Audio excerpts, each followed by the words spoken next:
Good morning, my phenomenal things. Welcome to the Cavern of Secrets. It's Vampire Month, as some of you know, and what's Vampire Month without Dracula? Non-existent. So who was the real Dracula? Did Bram Stoker base his villain off of the Romanian leader?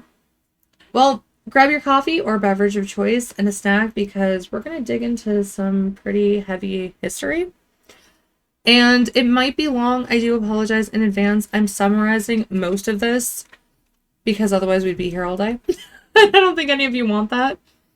I will be leaving resources in the description for any of you that want to know more about the Romanian leader. I'll leave books, links, and even some movies that were pretty good about him. So Vlad II gained the name Dracul for his membership in the Order of the Dragon, which was a militant group founded by the Roman Emperor Sigismund and were dedicated to stopping the Ottoman advance into Europe. Dracul actually translates to dragon, and Dracula translates to the son of the dragon. Makes sense. Probably.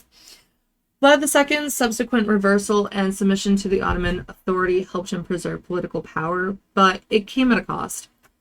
Vlad II's sons, Vlad III and his younger brother Radu, were sent as hostages to the Ottoman Sultan Murad II to ensure Vlad II's compliance.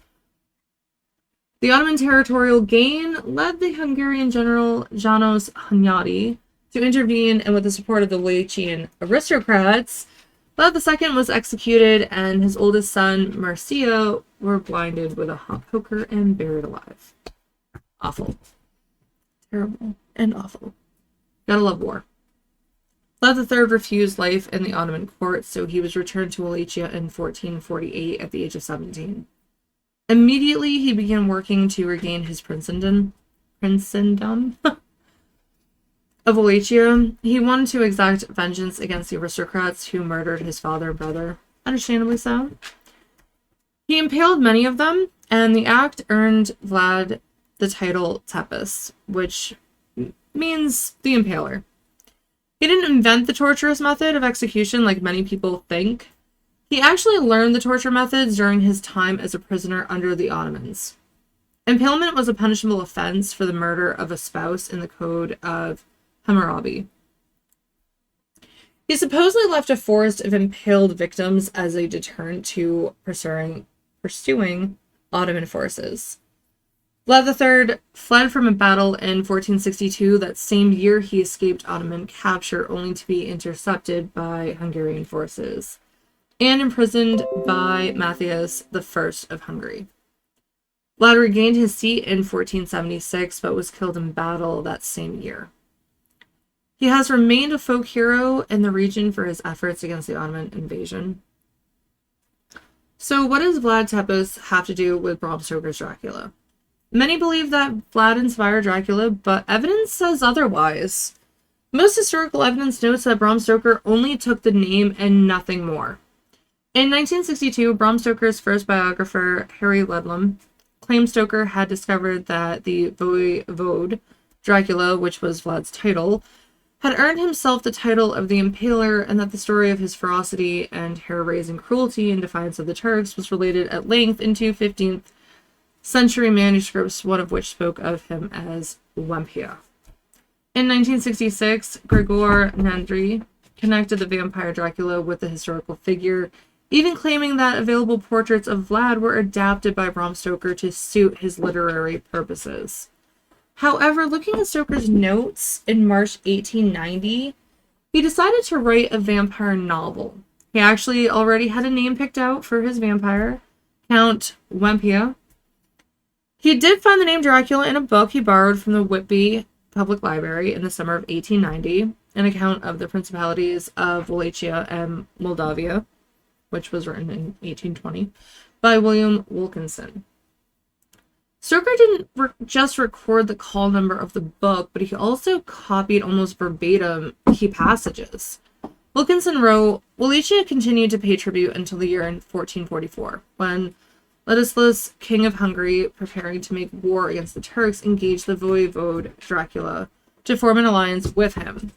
The Hungarian troops marched through and were joined by 4,000 Wallachians under the command of Dracula's son. Their voivode, also named Dracula, did not remain satisfied with mere prudent measures of defense. With an army, he crossed the Danube and attacked the few Turkish troops that were stationed in his neighborhood. But his attempt, like those of his predecessors, was only attended with momentary success. Bahamut turned his army against him, drove Vlad back to Wallachia, where he continued to pursue him until he was defeated and killed. Well, not killed yet, but you know what I mean. The voivode escaped into Hungary, and the Sultan caused his brother Vladis to be named in his place. End quotes. The name Dracula appears only 3 times, 2 of which referred to his father, Vlad Dracul, or Dracul. Why Bram Stoker was attracted or attached to the name Dracula was because in the footnote attached to the third occurrence, Dracula in the Wallachian language means devil. The Wallachians at the time, as they are present, used to give the surname to any person who rendered themselves conspicuous, either by courage, cruel actions, or cunning. Stoker considered this very important, so important that he actually put in his own notes Dracula in all caps, along with Wallachian meaning devil, all in caps. Wilkinson also refers only to Dracula and Voivode, never Vlad, and never Vlad Tepes, or the Impaler. From the information I gathered, I believe Bram Stoker did research Romania and Wallachia after finding out about Vlad. What many don't know is that Bram Stoker was an Irishman who never traveled to Romania. His vampire legend is even based on the folklore of his area, not Romanian. What are your thoughts on Vlad Dracula? Do you think he was a hero or a monster? I honestly view him as a leader who would do anything for his people, and during war, people do some horrifying things. I don't care what time period. And it's all to ensure that you're keeping your people safe. I have heard that the Turks sent a letter to him claiming his wife was killed. Unable to handle his rage, he stormed into battle and ultimately was killed because he wasn't thinking straight. I'm not sure how accurate that is, since I haven't read it anywhere apart from the documentary I watched years ago on him. There are a couple slightly accurate depictions of Vlad, if any of you are interested in giving them a watch. One is Dark Prince, the true story of Dracula, and the other is Vlad the Impaler. I've only seen Dark Prince. I've never seen Vlad the Impaler. And the Dark Prince, it was actually pretty accurate from the historical books I've read about Vlad. I'll put in the description where you can find those. I'll share why I don't care for Bram Stoker's Dracula right here, right now. It ruined the name of a man who is a hero to his people. They actually view him as a hero in his own country. He wanted them to live a peaceful life, probably free from the hell he went through from the Ottomans. They obviously didn't treat him very kindly. I don't blame Vlad for despising the Ottoman Empire. They tortured him, killed his father and brother, and tried to take his home from him.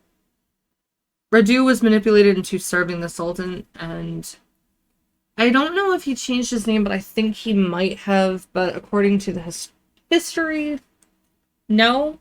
I will leave a link in the description as well about Radu, because he's not mentioned much. And it was hard to find accurate information about him, because I guess he's also in Marvel. Yeah. Not really surprising, since Thor, the god of thunder, is a Marvel character. Yeah. So, not really surprising that they took a lot of folks, like folktales, legends, things like that, and made comic books out of them. I hope you enjoyed this video. I'm sorry for kind of getting tongue-tied on some of the words. I do apologize. If you did enjoy this video, don't forget to click the like and subscribe button. It is a huge help to myself and the channel. If you didn't like it, feel free to tell me why or how I can improve. That's great. Don't just tell me I suck. Please. That doesn't help me. That's not workable feedback. I want to be able to use your feedback, not just insults. Thank you very much.